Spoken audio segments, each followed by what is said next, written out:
শেষ করি। মুসা আলাইহিস সালাম ফেরাউনের হেদায়েতের জন্য আল্লাহ তাআলা মুসা আলাইহিস সালামকে পাঠিয়েছিলেন।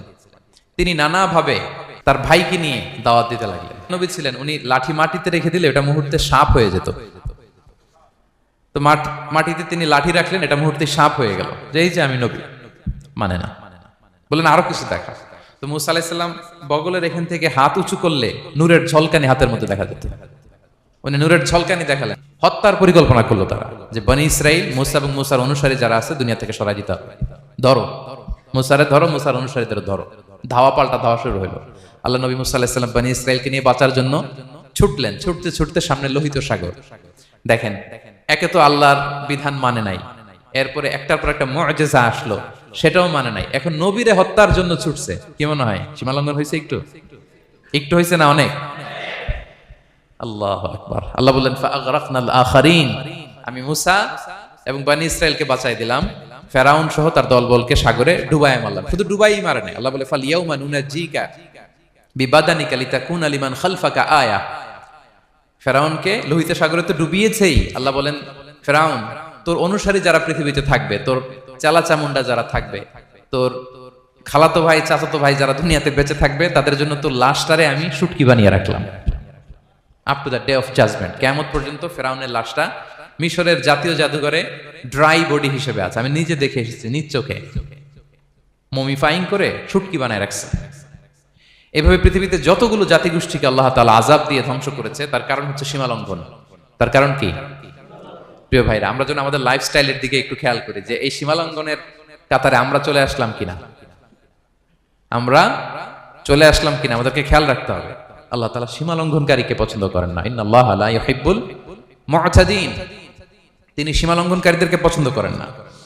এমনকি রাসূলুল্লাহ সাল্লাল্লাহু আলাইহি ওয়াসাল্লামের বায়োগ্রাফি যদি আমরা খেয়াল করি, আমরা দেখব যে তিনি যখন যুদ্ধের জন্য অভিযান পরিচালনা করতেন, দল পাঠাতেন, সেনাবাহিনী পাঠাতেন, তখন তাদেরকে বলতেন খবরদার যুদ্ধের ময়দানে সীমালঙ্ঘন করো না, খবরদার। যুদ্ধে যদি কেউ হেরে যায়, বন্দীদের সাথে খারাপ আচরণ করো না।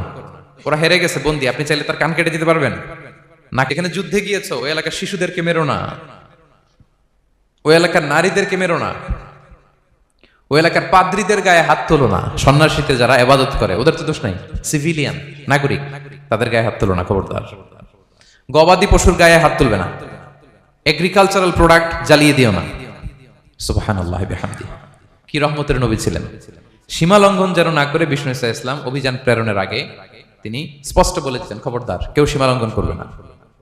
যারা তোমাদের বিরুদ্ধে অস্ত্র তুলেনি তাদের বিরুদ্ধে অস্ত্র তোলা যাবে না, কারণ ইন্নাল্লাহা লা ইউহিব্বুল মুআতাদিন, আল্লাহ তাআলা সীমা লঙ্ঘনকে পছন্দ করেন না।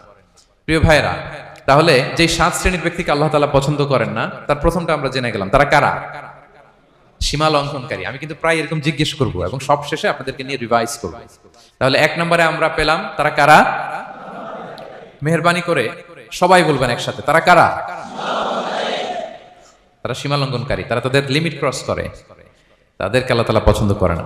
সো আমরা আমাদের লাইফের সাথে একটু মিলিয়ে নেই যে আমরা আমাদের কোন ক্ষেত্রে সীমা লঙ্ঘন করি কিনা একটু খেয়াল করেন। আমার যে দায়িত্ব আছে, আমি কি সীমা লঙ্ঘন করি কিনা? আমার স্ত্রী আমার দায়িত্বে, তার সাথে সীমা লঙ্ঘন করি কিনা? আমার ভাতিজা ভাতিজি অনেকের আছে ইয়াতিম, তার বাবা মারা গেছে, তার সব সম্পত্তির দায়ভার আমার উপর দেয়া, আমি ওইখানে তাকে ঠিকঠাক মতো সব দেই কিনা, সীমালঙ্ঘন করি কিনা?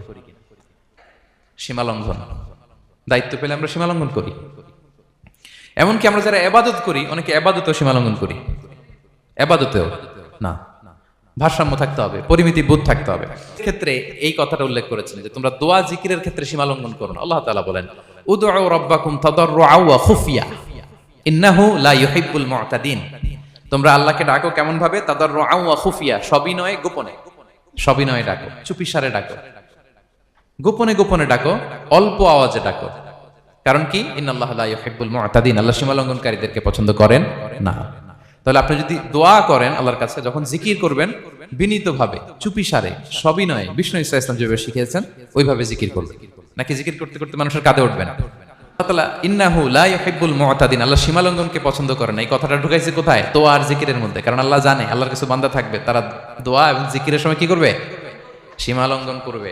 মাঝে মাঝে কিছু ভিডিও ক্লিপসে দেখা যায় জিকির করতে করতে আরেকজনের কাঁধের উপরে, যিনি জিকির পরিচালনা করতেছে তার মাথার উপরে। এখন আমি ওয়াজ করতেছি, আপনি যদি লাফাইতে লাফাইতে এসে আমার উপরে পড়েন, হ্যাঁ, মাইকের উপরে যদি এসে পড়েন, আমার অবস্থা হবে কি? লাফাতে লাফাতে উপরে উঠে যায়, নিজে ইনজুর্ড হয়, পাশের শ্রোতাকে ইনজুর্ড করে, যিনি আলোচনা পরিচালনা করতেছে তাকে ইনজুর্ড করে, এরকম আছে না নাই? ইন্নাহু লা ইউহিব্বুল মু'তাদিন, আল্লাহ তাআলা সীমা লঙ্ঘনকে পছন্দ করেন না। তাহলে আমাদের প্রত্যেকের উচিত আমাদের লিমিট জানা। আমরা